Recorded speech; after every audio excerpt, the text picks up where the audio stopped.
वैसे एक तरह का इक्विलिब्रियम हमने न्यूटन्स लॉज ऑफ मोशन में पढ़ा था। एक और तरीके का इक्विलिब्रियम हम लोग पढ़ेंगे यहाँ पर वर्क पावर एनर्जी में। ठीक है, वहाँ पर था कि कई सारे फोर्सेस लगते थे, इसमें हम लोग मानेंगे कि एक ही फोर्स लग रहा है, conservative force.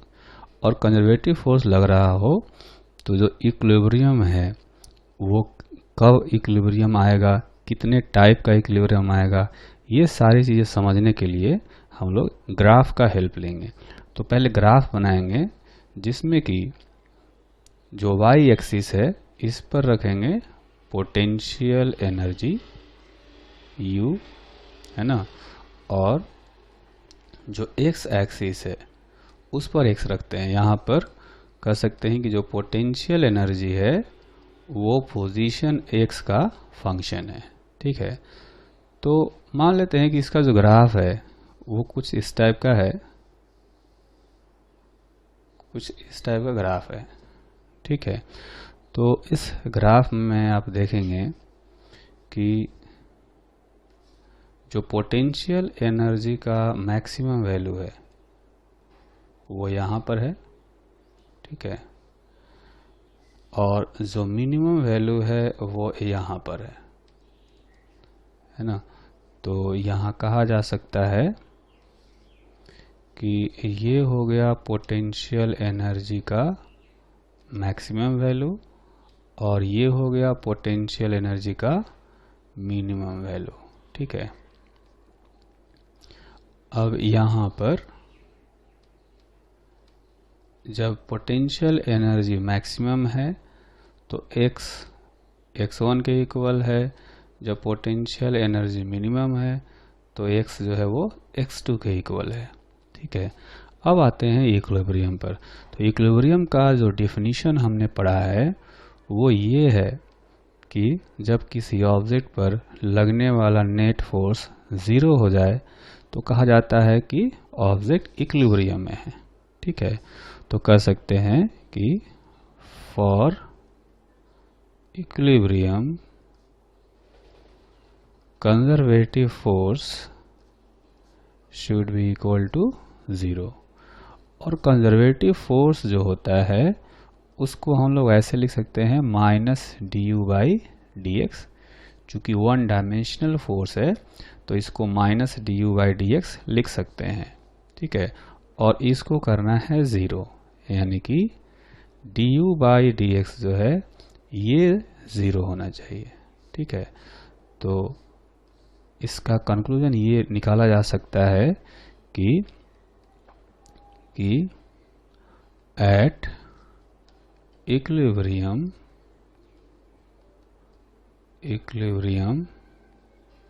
slope of potential energy versus x graph, that is du/dx should be equal to 0, है ना। जहाँ जहाँ पर स्लोप 0 होगा वहाँ पर इक्विलिब्रियम होगा।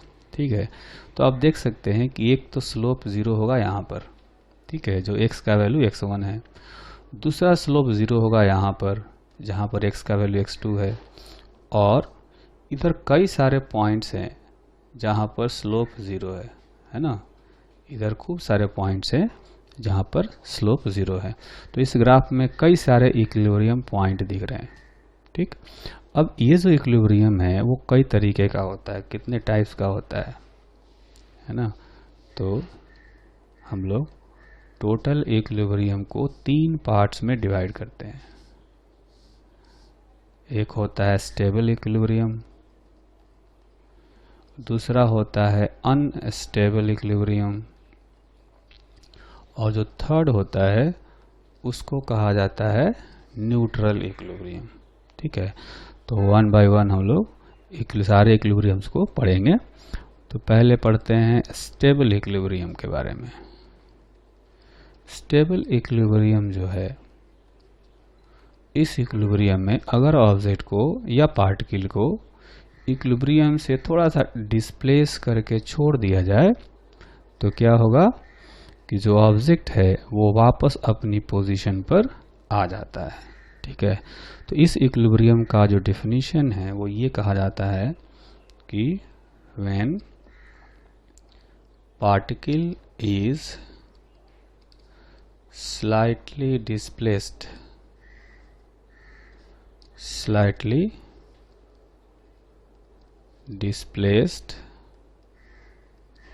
from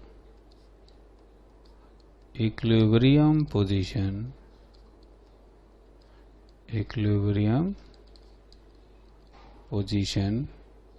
and released,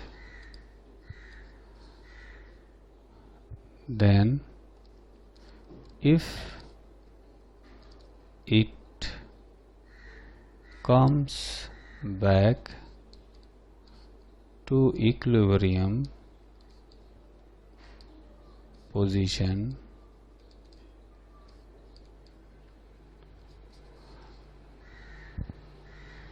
then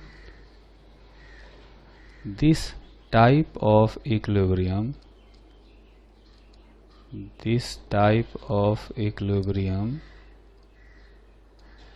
is called stable equilibrium, है ना। मतलब कि पार्टिकल को उसके इक्विलिब्रियम पोजीशन से थोड़ा डिस्प्लेस करके छोड़ दिया जाए तो वो वापस अपनी उसी पोजीशन पर आ जाता है। ठीक है, इसको समझने के लिए एक और भी बहुत ही सिंपल सा कॉन्सेप्ट यूज किया जाता है कि जो यूएक्स ग्राफ है ना, जो यूएक्स ग्राफ है, मान लेते हैं कि ऐसा ही अपने पास एक ग्राउंड सरफेस है ना। ये ऊबड़ खाबड़ ऊपर और नीचे जो सरफेस दिख रहा है, ऐसा मान लेते हैं कि ग्राउंड सरफेस है। कहीं पर इस टाइप का माउंटेन है, कहीं पर वैली है, ठीक है, कहीं पर फ्लैट सरफेस भी है, ऐसा सरफेस मान लेते हैं। तो सरफेस का हाइट जैसे जैसे बढ़ता है तो पोटेंशियल एनर्जी बढ़ती है, ग्रेविटेशनल पोटेंशियल एनर्जी, है ना।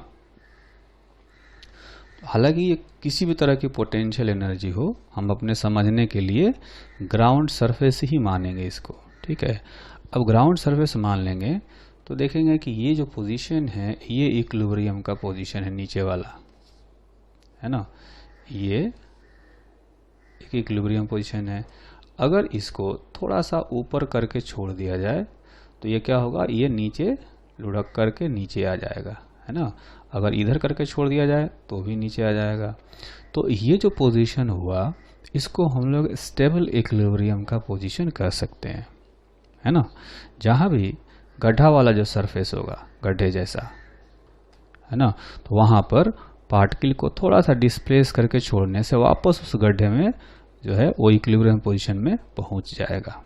ठीक है, तो इस तरह से ये कहा जा सकता है कि इस पोजीशन पर यानी x2 पोजीशन पर जो पार्टिकल होगा वो स्टेबल इक्विलिब्रियम में होगा। ठीक है, तो ये जो पोजीशन है ये स्टेबल इक्विलिब्रियम का पोजीशन है। तो यहाँ से ये भी दिख रहा है कि जब पार्टिकल स्टेबल इक्विलिब्रियम में होगा तो उसकी पोटेंशियल एनर्जी मिनिमम होगी। ठीक है, तो स्टेबल इक्विलिब्रियम में हम कह सकते हैं कि potential energy in stable equilibrium is minimum. ठीक है, तो मिनिमम का मतलब ये हुआ कि जो डबल डिफरेंशिएशन है d2u बाई dx2 ये ग्रेटर देन 0 होना चाहिए। ठीक है, ये ग्रेटर देन 0 होगा तो वहाँ पर मिनिमा एग्जिस्ट करता है। ठीक है, तो इसको हम लोग ऐसे भी लिख सकते हैं, differentiation of du by dx divided by dx, है ना। जो पोटेंशियल एनर्जी का डबल डिफरेंशिएशन है उसको हम लोग ऐसे भी लिख सकते हैं, यानी ये जो du बाई dx है इसको लिखा जा सकता है निगेटिव ऑफ कंजर्वेटिव फोर्स, और ये जो है ग्रेटर देन 0 होना चाहिए। ठीक है, या यूँ कहें कि differentiation of conservative force should be less than 0।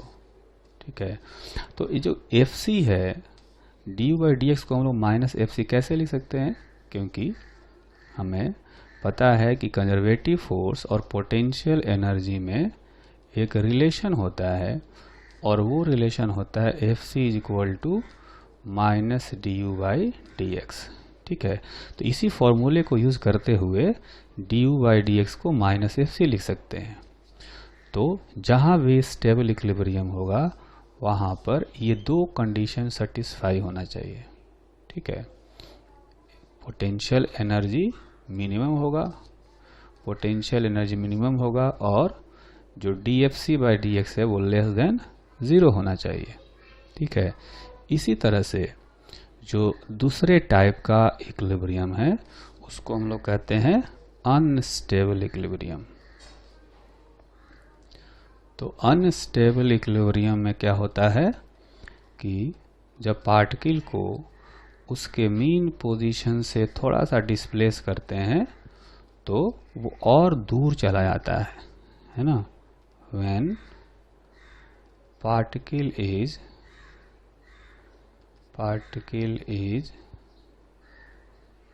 slightly displaced from its equilibrium position,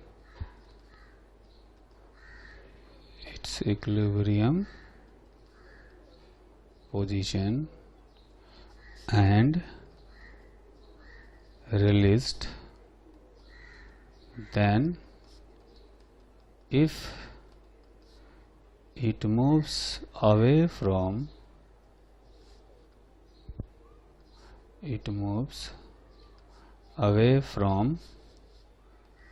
equilibrium,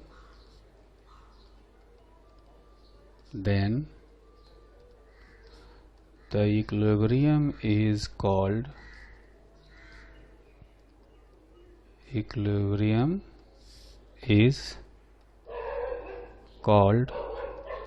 unstable equilibrium।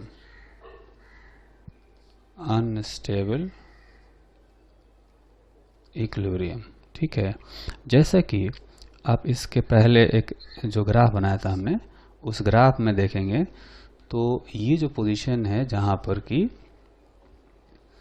Particle है, अगर इसको यहाँ पर रखा जाए, हमने मान लिया है कि ग्राउंड सरफेस ऐसा है कर्व के जैसा, और यहाँ पर चूंकि स्लोप 0 है तो इक्विलिब्रियम का पोजीशन है। लेकिन इस पार्टिकल को थोड़ा सा डिस्प्लेस करें, अगर थोड़ा सा इधर डिस्प्लेस कर दें तो इधर लुढ़ा करके चला जाएगा, अगर इधर डिस्प्लेस कर दें तो इधर लुढ़ा करके चला जाएगा। यानी ये जो पोजीशन है ये अनस्टेबल इक्विलिब्रियम का पोजीशन है। जो डिफिनीशन बताया गया कि इक्विलिब्रियम पोजीशन से थोड़ा सा डिस्प्लेस करने पर वो इक्विलिब्रियम से और दूर चला जाता है, तो वैसे इक्विलिब्रियम को अनस्टेबल इक्विलिब्रियम कहते हैं। तो यहाँ पर क्या होगा कि अनस्टेबल इक्विलिब्रियम हो गया ये। तो यहाँ से एक और कंक्लूजन निकाल सकते हैं कि जब इक्विलिब्रियम अनस्टेबल होगा वहाँ पर पोटेंशियल एनर्जी मैक्सिमम होता है। ठीक है, तो इस कंडीशन को लिखेंगे यहाँ पर कि एट अनस्टेबल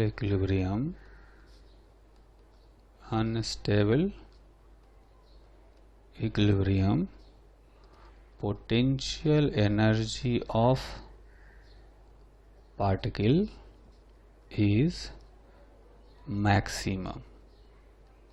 और मैक्सिमम होने के लिए क्या ज़रूरी है कि इसका जो डबल डिफरेंशिएशन है वो निगेटिव होना चाहिए मैक्सिमा मिनिमा के कॉन्सेप्ट से। ठीक है, अब ये जो डबल डिफरेंशिएशन है इसको हम लोग दूसरे तरीके से कैसे लिखेंगे, इसको लिख सकते हैं differentiation of D U by D X, है ना, ऐसे ये लेस देन 0 होना चाहिए। तो डी, अब ये जो D U by D X है इसको हम लोग लिखेंगे निगेटिव ऑफ कंजर्वेटिव फोर्स, है ना। तो ये आ जाएगा कंडीशन, यानी इसका मतलब ये हुआ कि कंजर्वेटिव फोर्स को अगर x के रेस्पेक्ट में डिफरेंशिएट करेंगे तो ये पॉजिटिव आना चाहिए। ठीक है, तो ये दो कंडीशन हुए। यहाँ जो दो कंडीशन निकाला था हमने कि डबल डिफरेंशिएशन पॉजिटिव और फोर्स का डिफरेंशिएशन निगेटिव था। यहाँ पर जस्ट उल्टा है, डबल डिफरेंशिएशन निगेटिव और फोर्स का डिफरेंशिएशन पॉजिटिव होगा। ठीक, तो ये हो गया दूसरे टाइप का इक्विलिब्रियम। एक तीसरे टाइप का इक्विलिब्रियम होता है जिसको कि हम लोग कहते हैं न्यूट्रल इक्विलिब्रियम, है ना। तो न्यूट्रल इक्विलिब्रियम में क्या होता है कि पार्टिकल को उसके मीन पोजीशन से थोड़ा सा डिस्प्लेस करने पर वो अपने नए पोजीशन पर रुका रहता है। वो ना इक्विलिब्रियम की तरफ जाता है, ना इक्विलिब्रियम से दूर जाता है ना। तो इसमें कह सकते हैं कि when particle is slightly displaced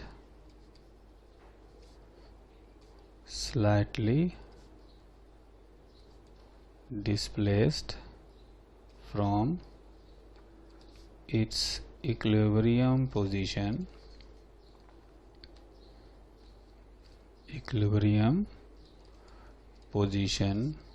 and released, then it remains stationary at new position, which is also equilibrium position. जो नया पोजीशन होता है वो भी इक्विलिब्रियम पोजीशन ही होता है, इसलिए उस पोजीशन पर रुका रहता है and it does not move. ठीक है, then this type of equilibrium is called neutral equilibrium,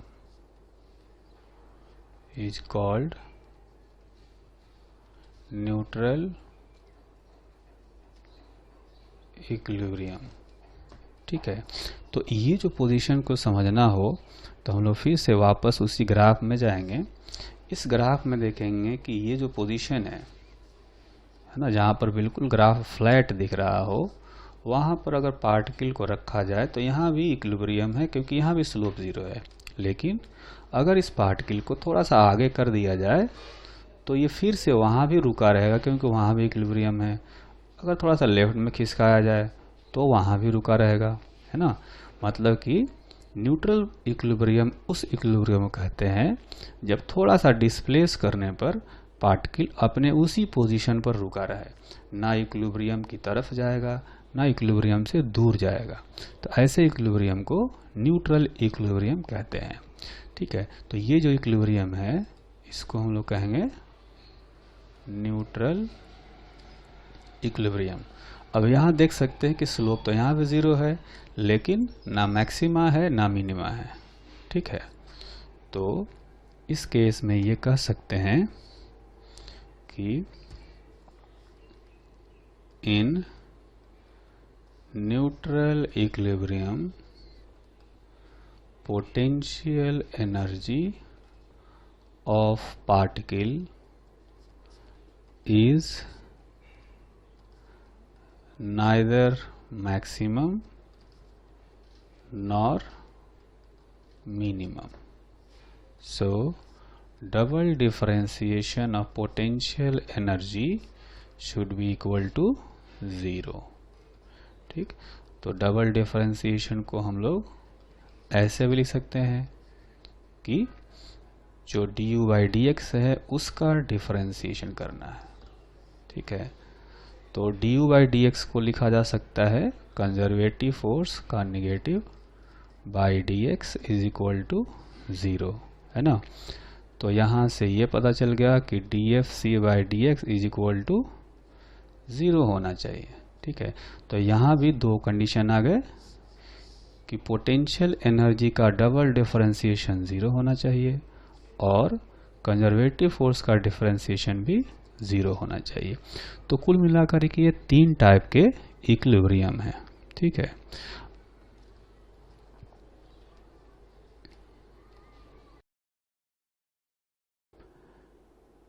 एक छोटा सा एग्जाम्पल करते हैं। इस एग्जाम्पल में आप देखेंगे कि हमने एक ग्राफ बनाया है।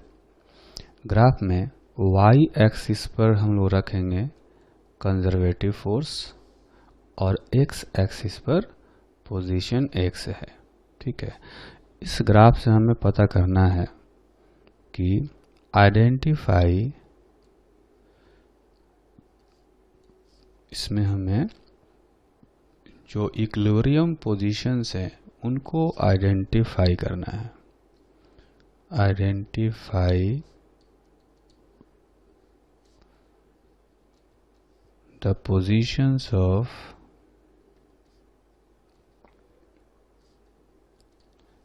stable, unstable and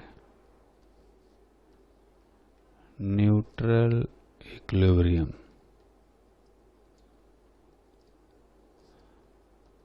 है ना, जबकि इसमें कुछ पॉइंट्स हमें दिखाए गए हैं। अब देखेंगे कि एक पॉइंट है, ये मान लेते हैं कि A है, एक पॉइंट है B, ये है पॉइंट C, D,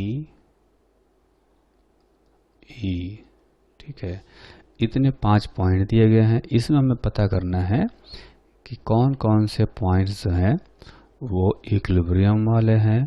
फिर उनमें भी हमें आइडेंटिफाई करना होगा कि अगर इक्विलिब्रियम है तो कैसा इक्विलिब्रियम है, स्टेबल है या अनस्टेबल है या न्यूट्रल इक्विलिब्रियम है। ठीक है, तो जैसा कि हम जानते हैं इक्विलिब्रियम के लिए जो कंडीशन होता है वो होता है कि कंजर्वेटिव फोर्स 0 होना चाहिए, है ना। At equilibrium conservative force should be equal to 0।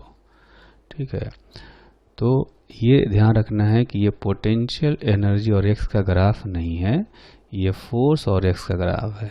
तो फोर्स जब 0 होगा वही वाले पॉइंट्स इक्विलिब्रियम वाले पॉइंट्स होंगे, है ना। तो इसमें इक्विलिब्रियम वाले पॉइंट्स आ गए 3, एक तो पॉइंट ए, फिर सी और एक है ई।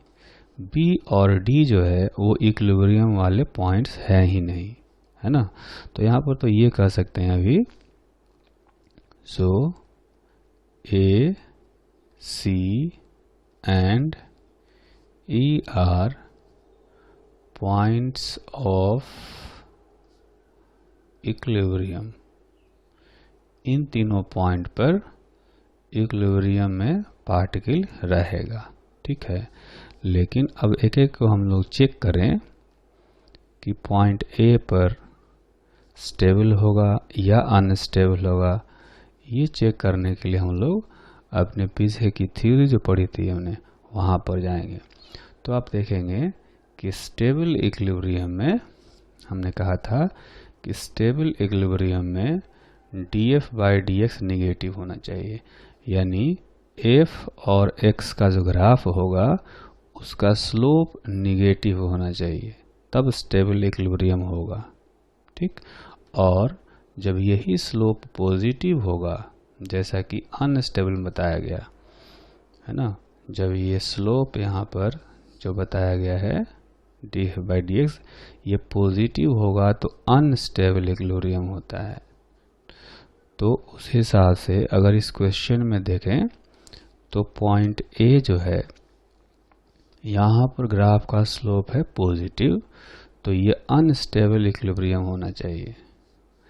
Since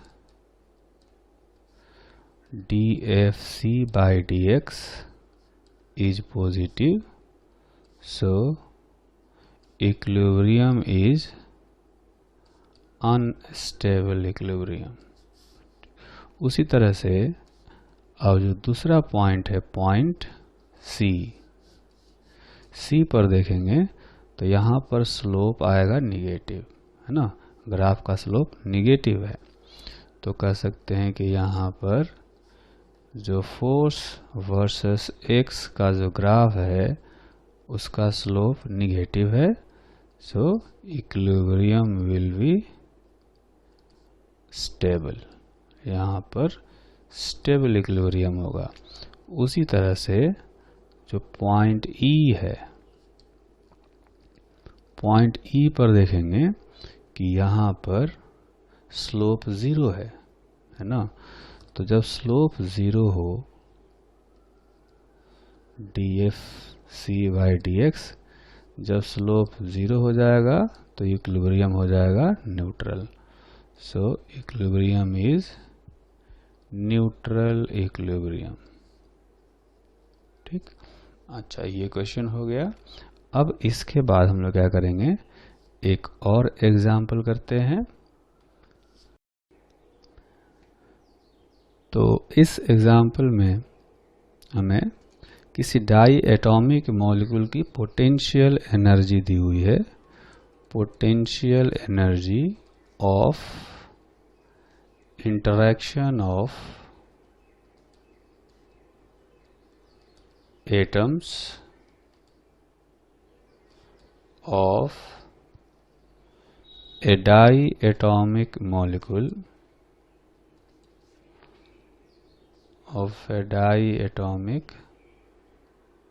molecule is given by U is equal to A by x square minus B by x, where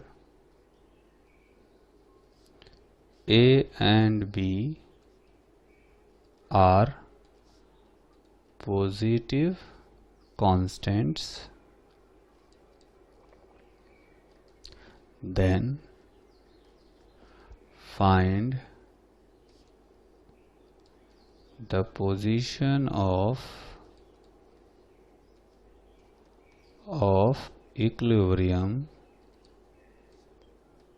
and also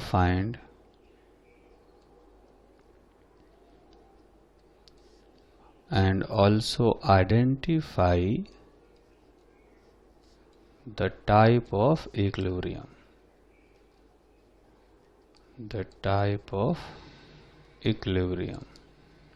तो सबसे पहले इक्विलिब्रियम पोजीशन फाइंड करने के लिए हमें क्या करना पड़ेगा कि फोर्स की वैल्यू पता करनी पड़ेगी, है ना। तो अगर पोटेंशियल एनर्जी का एक्सप्रेशन हमें दिया गया है ax पावर -2 bx पावर -1, तो ये जो एक्सप्रेशन दिया गया है उसको हम लोग ऐसे लिख सकते हैं। अब यहाँ से हम लोग कंजर्वेटिव फोर्स की वैल्यू कैलकुलेट कर सकते हैं। कैसे? -du/dx से। ठीक है, तो इसको जब हम डिफरेंशिएट करेंगे तो आएगा a इंटू 2/x³।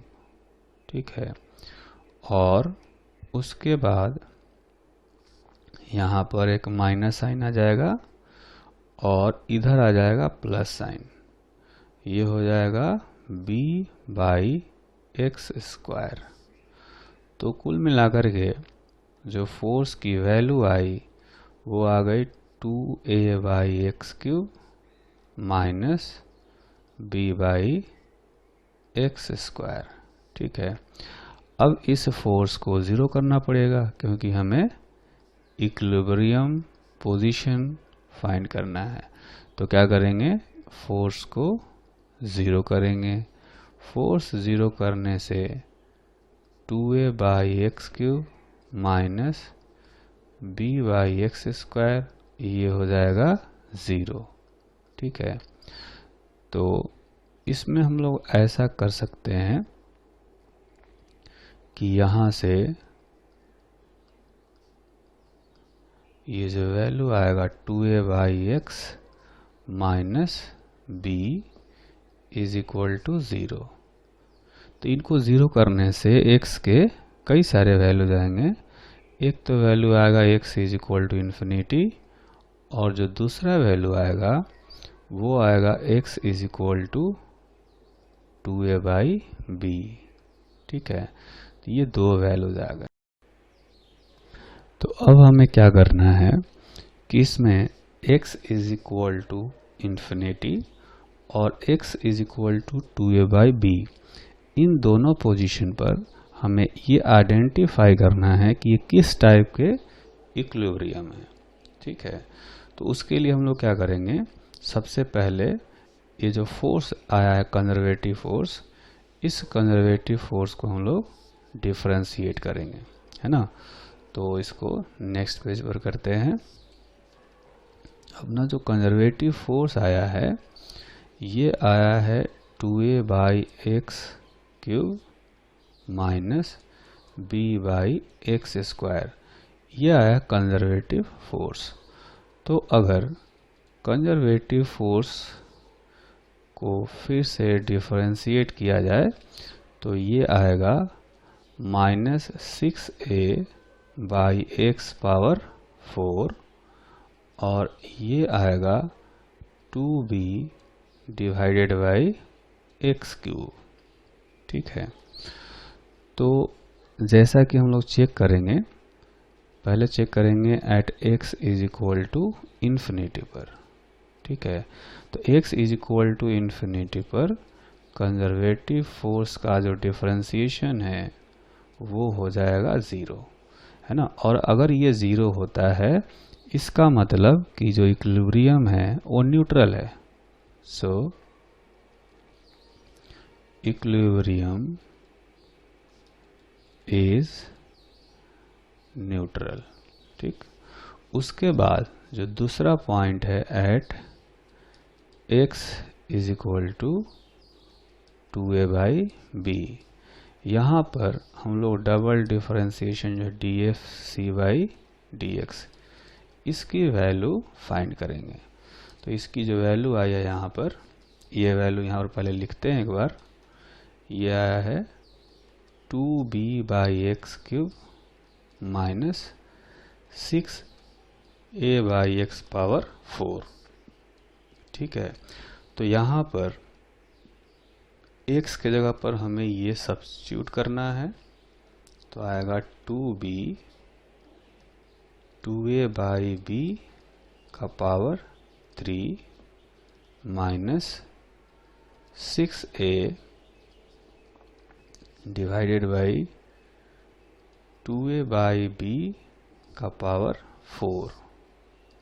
ठीक है, तो यहाँ पर आप देखेंगे कि ये जो वैल्यू है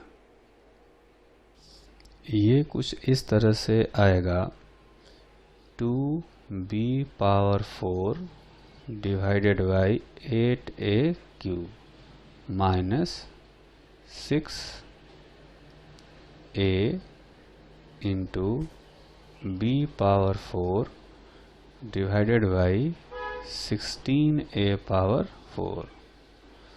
तो देखने में ये कुछ ऐसा आएगा b⁴/4a³ माइनस, यहाँ पर इसको हम लिखेंगे 3/8 इंटू b⁴/a³।